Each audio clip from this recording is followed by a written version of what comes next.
നമസ്കാരം. KCB വാർത്തകളിലേക്ക് സ്വാഗതം. ഞാൻ സിജി ജോസ്. ആദ്യം പ്രധാന വാർത്തകൾ.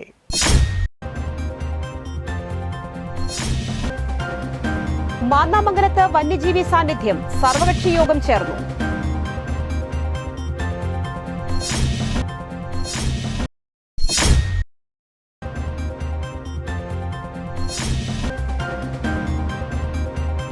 കാപ്പ ലംഘിച്ച് ജില്ലയിൽ പ്രവേശിച്ച പ്രതിയെ കൊടകര പോലീസും കയ്പമംഗലം പോലീസും ചേർന്ന് പിടികൂടി.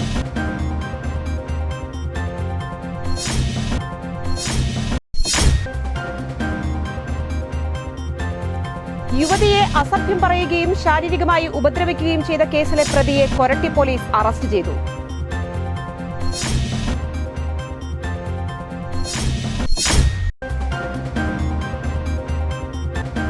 ജനകീയ കൂട്ടായ്മയുടെ കരുത്തിൽ കോരംകുളത്തിന് പുതുജീവൻ.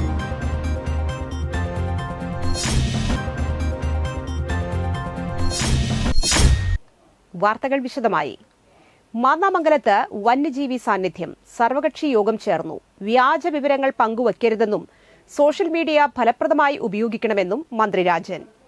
മാന്നാമംഗലത്ത് വന്യജീവി സാന്നിധ്യം കണ്ടെത്തിയതിന്റെ പശ്ചാത്തലത്തിൽ പ്രദേശത്ത് റവന്യൂ വകുപ്പ് മന്ത്രി കെ രാജന്റെ അധ്യക്ഷതയിൽ സർവകക്ഷി യോഗം ചേർന്നു. അപകടാവസ്ഥയിലുള്ള മരങ്ങൾ മുറിച്ചു മാറ്റണമെന്നും പഞ്ചായത്ത് മുൻകൈയെടുത്ത് RRT പോലുള്ള സംഘത്തെ ഉപയോഗിച്ച് ജനകീയമായി അടിക്കാട് വെട്ടിത്തെളിക്കുന്ന പ്രവർത്തികൾ നടത്തണമെന്നും മന്ത്രി നിർദ്ദേശിച്ചു. കൂടാതെ വാർഡ് മെമ്പർമാരുടെ നേതൃത്വത്തിൽ ഫോറസ്റ്റ് അധികൃതരെയും പങ്കെടുപ്പിച്ച് ജനകീയ യോഗം ചേർന്ന് ജനങ്ങളുടെ ആശങ്കകൾ കേട്ട് പരിഹാരം കണ്ടെത്തണം. ജനവാസ മേഖലയിൽ വന്യജീവി സാന്നിധ്യം കണ്ടെത്തിയാൽ 8547601726 എന്ന നമ്പറിൽ അറിയിക്കണം. മാന്നാമംഗലം ഫോറസ്റ്റ് സ്റ്റേഷനിലെ നമ്പറാണിത്. ജനകീയമായി കാട് വെട്ടിത്തെളിക്കുന്നതിന് പുറമെ PWDക്കും പ്രവൃത്തികൾ നടത്തുന്നതിന് നിർദ്ദേശം നൽകി. ഫോറസ്റ്റിന്റെ പട്രോളിംഗ് ശക്തമാക്കും.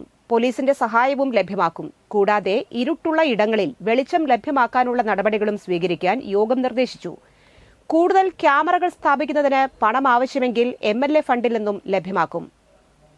പ്രദേശവാസികൾ ആശങ്കപ്പെടരുതെന്നും വ്യാജ വിവരങ്ങൾ പങ്കുവയ്ക്കരുതെന്നും സോഷ്യൽ മീഡിയ ഉൾപ്പെടെയുള്ള നവമാധ്യമങ്ങൾ ഫലപ്രദമായ രീതിയിൽ ഉപയോഗിക്കണമെന്നും മന്ത്രി കൂട്ടിച്ചേർത്തു. മാന്നാമംഗലം ഫോറസ്റ്റ് സ്റ്റേഷനിൽ ചേർന്ന യോഗത്തിൽ Puthur panchayat president Mini Unnikrishnan, vice president Aswathy Suneesh, ADM T Murali, Pattikkad range officer AC Praji, Ollur SHO Ajeesh, TK Srinivasan, PB Surendran, deputy range officer MP Sajeev Kumar, വിവിധ വകുപ്പ് ഉദ്യോഗസ്ഥർ, ജനപ്രതിനിധികൾ, വിവിധ രാഷ്ട്രീയ കക്ഷി പ്രതിനിധികൾ തുടങ്ങിയവർ പങ്കെടുത്തു. കാടിനുള്ളിൽ ആവശ്യമായിട്ടുള്ള ഭക്ഷണവും വെള്ളവും എത്തിക്കുക, കാടിനകത്തുള്ള ഏതെങ്കിലും വിധത്തിലുള്ള കാട് ഇടക്കാടുകളുണ്ടെങ്കിൽ വെട്ടി നശിപ്പിക്കുക, കാടിനുള്ളിൽ കൃഷി ചെയ്യാതെ കിടക്കുന്ന കൃഷി പ്രദേശങ്ങളുണ്ടെങ്കിൽ അതിനാവശ്യമായ നടപടിയെടുക്കുക, ഫോറസ്റ്റ് വാച്ചർമാരെ കൂടുതൽ നിയമിക്കുക. കാപ്പ ലംഘിച്ച് ജില്ലയിൽ പ്രവേശിച്ച പ്രതിയെ പോലീസ് പിടികൂടി. കൊടകര വല്ലപ്പാടി സ്വദേശി ചെങ്ങിനിയാടൻ വീട്ടിൽ എബിനെയാണ് കൊടകര പോലീസും കയ്പമംഗലം പോലീസും ചേർന്ന് പിടികൂടിയത്. കഴിഞ്ഞ ദിവസം രാത്രി പെരിഞ്ഞനത്ത് നിന്നാണ് പിടികൂടിയത്. പിടികൂടിയ എബിനെ റിമാൻഡ് ചെയ്തു. ഏപ്രിൽ മാസത്തിലായിരുന്നു നാടുകടത്തിയത്. യുവതിയെ അസഭ്യം പറയുകയും ശാരീരികമായി ഉപദ്രവിക്കുകയും ചെയ്ത കേസിലെ പ്രതിയെ കൊരട്ടി SHO അനൂപ് NAയുടെ നേതൃത്വത്തിലുള്ള പോലീസ് സംഘം അറസ്റ്റ് ചെയ്തു. മേലടൂർ കൂട്ടാലപ്പറമ്പിൽ വീട്ടിൽ രാജേഷിനെയാണ് അറസ്റ്റ് ചെയ്തത്. കഴിഞ്ഞ ദിവസമാണ് കേസിനാസ്പദമായ സംഭവം. അന്വേഷണ സംഘത്തിൽ SI Shibu CP, ASI CT Shijo, senior CPO Tomy Varghese, CPO Manikuttan എന്നിവരുടെ നേതൃത്വത്തിൽ പ്രതിയെ പിടികൂടി കോടതിയിൽ ഹാജരാക്കി.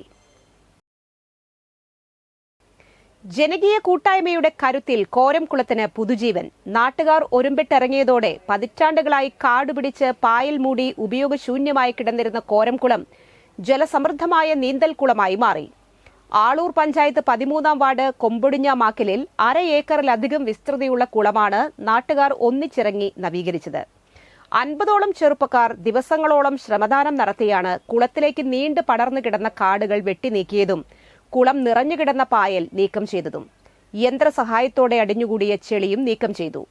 നാട്ടുകാർ സാമ്പത്തിക സഹായവുമായി എത്തിയതോടെ പതിറ്റാണ്ടുകൾക്ക് മുൻപ് നിർമ്മിച്ച തകർന്നു തുടങ്ങിയ സംരക്ഷണ ഭിത്തി കേടുപാടുകൾ തീർത്ത് സംരക്ഷണം ഉറപ്പാക്കി.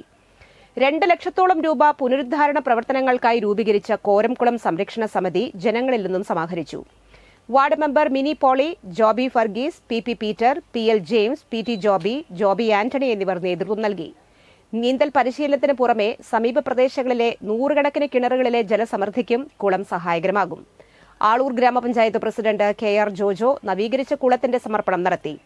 വാർഡ് മെമ്പർ മിനി പോളി അധ്യക്ഷത വഹിച്ചു. നീന്തൽ പരിശീലനം MS ഹരിലാലും ശലഭോദ്യാനം PK കിട്ടനും വൃക്ഷത്തൈ നടീൽ അഭി തുമ്പൂരും ഉദ്ഘാടനം ചെയ്തു.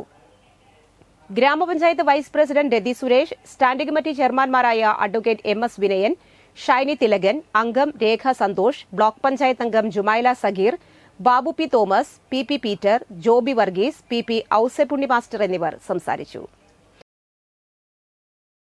ദേശീയപാത പുതുക്കാട് ബൈക്ക് അപകടത്തിൽ യുവാവ് മരിച്ചു. ഒരാൾക്ക് പരിക്കേറ്റു. മലപ്പുറം പാലപ്പെട്ടി സ്വദേശി പെരുവത്ത് മജീദിന്റെ മകൻ 20 വയസ്സുള്ള മർസൂഖാണ് മരിച്ചത്. കൂടെ ഉണ്ടായിരുന്ന സുഹൃത്ത് അജ്മലിനെ പരിക്കുകളോടെ തൃശൂരിലെ സ്വകാര്യ ആശുപത്രിയിൽ പ്രവേശിപ്പിച്ചു. ഞായറാഴ്ച രാത്രി 11 മണിയോടെയായിരുന്നു അപകടം. തൃശൂർ ഭാഗത്തേക്ക് പോയിരുന്ന ലോറിയിൽ ഇടിച്ച് നിയന്ത്രണം വിട്ട ബൈക്ക് റോഡിലേക്ക് തെറിച്ചു വീഴുകയായിരുന്നു. യാത്രക്കാരാണ് അപകടത്തിൽപ്പെട്ടവരെ ആശുപത്രിയിൽ എത്തിച്ചത്. എറണാകുളത്ത് ഹോട്ടൽ മാനേജ്മെന്റ് കോഴ്സ് ചെയ്യുന്നവരാണ് ഇരുവരും. പെരുന്നാൾ ആഘോഷിക്കാൻ വീട്ടിൽ പോകുന്നതിനിടയിലാണ് അപകടം. പുതുക്കാട് പോലീസ് മേൽ നടപടികൾ സ്വീകരിച്ചു.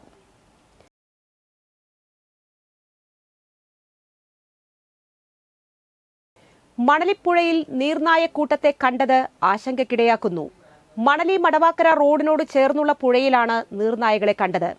ടോൾ ഒഴിവാക്കി പോകുന്ന വാഹനയാത്രക്കാരാണ് തിങ്കളാഴ്ച രാവിലെ നീർനായകളെ കണ്ടത്. കാച്ചക്കടവിന് സമീപത്ത് റോഡിന് എതിർവശത്തുള്ള പുഴയിലാണ് 6 നീർനായകൾ ഇറങ്ങിയത്. അലക്കാനും കുളിക്കാനും പരിസരവാസികൾ എത്തുന്ന ഭാഗത്ത് നീർനായക്കൂട്ടത്തെ കണ്ടതോടെ നാട്ടുകാർ ഭീതിയിലാണ്. നീർനായകൾ പുഴയിൽ പെറ്റുപെരുകിയിട്ടുണ്ടെന്നാണ് നാട്ടുകാർ പറയുന്നത്. പുഴയിൽ ഇറങ്ങുന്നവരെ ഇവ കൂട്ടത്തോടെ ആക്രമിക്കുമെന്ന ആശങ്കയും നാട്ടുകാർക്കുണ്ട്. നീർനായക്കൂട്ടത്തെ തുരത്താൻ അധികൃതർ ഇടപെടണമെന്നാണ് നാട്ടുകാരുടെ ആവശ്യം. വായനാ പക്ഷാചരണത്തിന്റെ സംസ്ഥാനതല ഉദ്ഘാടനവുമായി ബന്ധപ്പെട്ട് ADM T മുരളിയുടെ അധ്യക്ഷതയിൽ യോഗം ചേർന്നു. ജൂൺ 19 രാവിലെ 10 തൃശൂർ കേരള സാഹിത്യ അക്കാദമി ഹാളിൽ നടക്കുന്ന വായനാ പക്ഷാചരണത്തിന്റെ സംസ്ഥാനതല ഉദ്ഘാടനം കേരള സാഹിത്യ അക്കാദമി പ്രസിഡന്റ് K സച്ചിദാനന്ദൻ നിർവഹിക്കും. ചടങ്ങിൽ Kerala state library council president doctor KV Kunhikrishnan അധ്യക്ഷത വഹിക്കും. Thrissur corporation mayor MK Varghese മുഖ്യാതിഥിയാകും. ജില്ലാ പഞ്ചായത്ത് പ്രസിഡന്റ് VS പ്രിൻസ് മുഖ്യപ്രഭാഷണം നടത്തും. ADM T മുരളി വായനാ ദിന സന്ദേശം നൽകും. ലൈബ്രറി കൌൺസിൽ, ജില്ലാ ഭരണകൂടം, PN പണിക്കർ ഫൗണ്ടേഷൻ, ജില്ലാ ഇൻഫർമേഷൻ ഓഫീസ് എന്നിവയുടെ സംയുക്താഭിമുഖ്യത്തിൽ PN പണിക്കരുടെ ചരമദിനമായ ജൂൺ 19 ആരംഭിച്ച് IV ദാസിന്റെ ജന്മദിനമായ ജൂലൈ 7 അവസാനിക്കുന്ന രീതിയിലാണ് വായനാ പക്ഷാചരണം നടത്തുന്നത്. വായനാ പക്ഷാചരണത്തിന്റെ സംസ്ഥാന ഉദ്ഘാടനത്തോടനുബന്ധിച്ച് താലൂക്കുകളിലും സ്കൂളുകളിലും ലൈബ്രറികളും പ്രത്യേക പരിപാടികൾ നടത്തണമെന്ന് നിർദ്ദേശിച്ചു. വായനാ പക്ഷാചരണ കാലയളവിൽ സ്കൂളുകളിൽ ക്വിസ് പ്രോഗ്രാം, പ്രസംഗം, ഉപന്യാസ രചന, വായനാ മത്സരം തുടങ്ങിയവ നടത്തണം. ലൈബ്രറി കൌൺസിൽ തയ്യാറാക്കിയ കലണ്ടർ പ്രകാരമുള്ള പരിപാടികളും ഉൾപ്പെടുത്തണം. വായനാ പക്ഷാചരണ കാലത്തെ പ്രമുഖരുടെ ജന്മദിനവും ചരമദിനവും വിദ്യാർത്ഥികളിൽ എത്തിക്കുന്നതിനായി സ്കൂൾ, കോളേജ് തലങ്ങളിൽ വിവിധ പരിപാടികൾ നടത്തണം. സാക്ഷരതാ മിഷന്റെ ആഭിമുഖ്യത്തിൽ എല്ലാ തുടർ വിദ്യാഭ്യാസ കേന്ദ്രങ്ങളിലും വായനാ പക്ഷാചരണം സംഘടിപ്പിക്കണമെന്നും യോഗം നിർദ്ദേശിച്ചു. അഡീഷണൽ ഡിസ്ട്രിക്ട് മജിസ്ട്രേറ്റിന്റെ ചേംബറിൽ ചേർന്ന യോഗത്തിൽ ജില്ലാ information officer N Satheesh Kumar, ജില്ലാ library council secretary VK Harifabi, PN Panicker foundation പ്രതിനിധികളായ PV രാജു, രാമചന്ദ്രൻ പുതൂർക്കര, വിദ്യാഭ്യാസ വകുപ്പിലെ ജൂനിയർ സൂപ്രണ്ട് CJ ജോൺസൺ എന്നിവർ പങ്കെടുത്തു.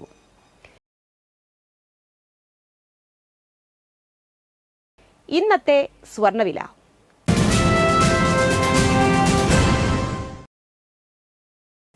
സ്വർണം ഗ്രാമിന് 6590 രൂപ, പവന് 52,720 രൂപ.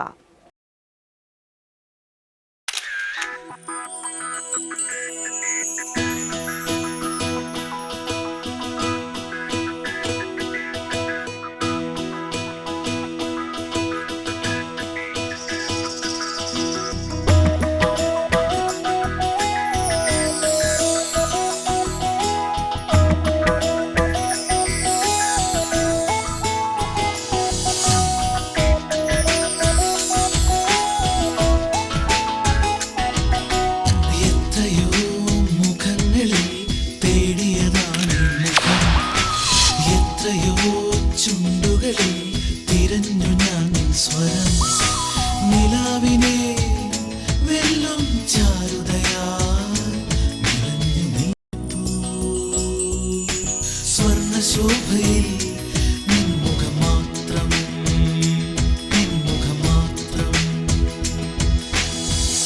പന്തല്ലുക്കാരൻ ജ്വല്ലറി, കൊടകര. പാരമ്പര്യത്തിന്റെയും വിശ്വസ്തതയുടെയും പവനൊരുക്കുന്ന സ്വർണ്ണം. പ്രധാന വാർത്തകൾ വീണ്ടും.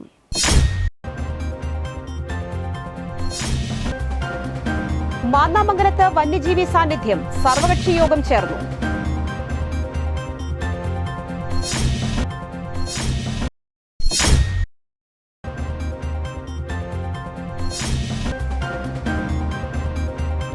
കാപ്പ ലംഘിച്ച് ജില്ലയിൽ പ്രവേശിച്ച പ്രതിയെ കൊടകര പോലീസും കയ്പമംഗലം പോലീസും ചേർന്ന് പിടികൂടി.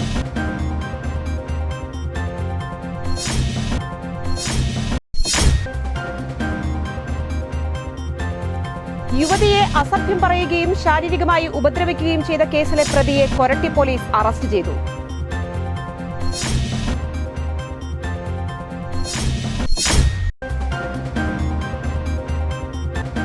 ജനകീയ കൂട്ടായ്മയുടെ കരുത്തിൽ കോരംകുളത്തിന് പുതുജീവൻ.